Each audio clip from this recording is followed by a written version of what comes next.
আসসালামাইকুম, কি অবস্থা সবাই? কেমন আছেন সবাই? আলহামদুলিল্লাহ, আল্লাহর রহমতে ভালো আছি। আসছিলাম একটু মাঠে ঘুরতে ঘুরতে। আমি তো আমার আগের ভিডিও জানাইছি যে আমাদের এইখানে আমাদের গ্রামে মোট আমরা 4 জন করছি, বাইরের গ্রামে একজন বুড়ো করছে রাস্তার সাইডে।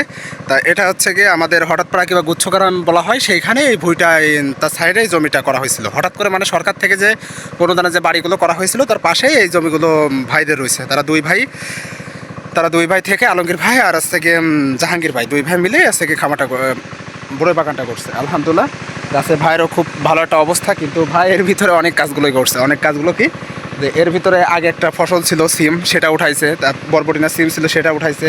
পরে যে আবার গাছের ভিতরে আবার ক্ষীরো বানের মাধ্যমে ক্ষীরো লাগায় ক্ষীরোগুলো উঠাই ফেলছে। কিন্তু ভাইয়ের গাছগুলো একটু মানে আমাদের মতন একটু ঝাপানো কম আছে, কিন্তু বড় ভাইয়েরটা আলমগীর ভাইয়েরটা ঝাপানো একটু কম আছে, কিন্তু ভাইয়েরটা থেকে ভালোভাবে ঝাপানো আছে। তো একটা বিষয় আপনাদের সঙ্গে শেয়ার করি, সেটা হচ্ছে কি যে একটা জিনিস দেখলাম। জিনিসটা কি যে গাছগুলোয় কিছুটা সমস্যা দেখা যাচ্ছে, এটা আমার গাছে নাই, এখন ভাইদের গাছে এসে আমি দেখছি, তাই আপনাদের সঙ্গে আমি একটু শেয়ার করি।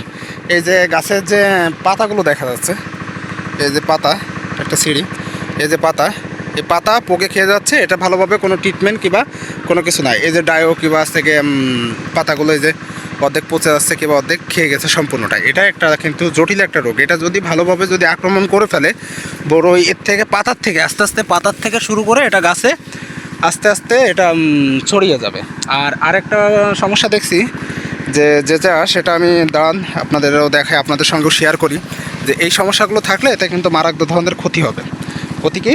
এই যে গাছের যে মূল ঢালটার থেকেও আসছে গিয়ে কিছুটা এই যে সাইডে যে ঢালগুলো, এগুলো আসছে গিয়ে পুরি বলা হয়, এটার থেকে কোনো কাজে লাগবে না। এটা ভেঙে দেওয়া কিংবা কেটে দেওয়া এটা ভালো, না হলে এটার যে প্রোটিন কিংবা যে এটা টেনে পারবে না। এটার থেকে এই ঢালে প্রোটিন যাবে, সার গিলে কিংবা ঢাল গিলে এটা প্রোটিন যাবে। এটা বড়ই তত একটা ভালো না হওয়ার সম্ভাবনা বেশি আছে। আর আরেকটা সমস্যা এই যে বড়োর থেকে এই যে বড়ইগুলো সম্পূর্ণটাই আসছে গিয়ে তোমাদের ভালোভাবে দেখায়, বড়ই কালো হয়ে যাচ্ছে কিংবা স্পট পড়ে যাচ্ছে। স্পটগুলো কখনো ওঠে না, এটা প্রোটিনের কারণে, কিছুটা প্রোটিনের কারণে এরকম দেখা যায়। তো এটা যদি সমাধান না করা যায়, এটা কিন্তু বড় ধরনের একটা ক্ষতিগ্রস্ত হতে পারে, আবার সমস্যা দেখা দিতে পারে। তো ভাই, তোমার সামনে যদি ভিডিওটা করে তোমার বই নিয়ে ভিডিও করছি, তা সবসময় এটা একটু খেয়াল রাখো। আর কিছু কিছু গাছ দেখলাম যে ছোটো রয়েছে, কিছু কিছু গাছের এখনও পলিথিন করা হয়নি। তারপরে গাছ প্রচুর পরিমাণ ঝাঁপায়ে ভেঙে পড়ছে গাছ। এই যে একটা গাছ দেখাই, গাছটা পুরোটা হেলে গেছে।